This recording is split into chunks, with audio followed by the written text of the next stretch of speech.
மீன் குழம்புக்கு 1 கிலோ சால மீனை கழுவிடுங்க. 25 கிராம் புளியை கரைச்சிடுங்க. நல்லெண்ணெய் விட்டு 50 கிராம் தேங்காய்.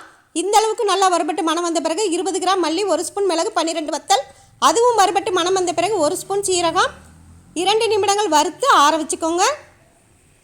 திரும்பவும் 1 பூண்டு, 50 கிராம் வெங்காயம், 100 கிராம் தக்காளி, அதையும் வதக்கி ஆற வச்சுட்டு ரெண்டையும் சேர்த்து நைஸாக அரைச்சிக்கோங்க.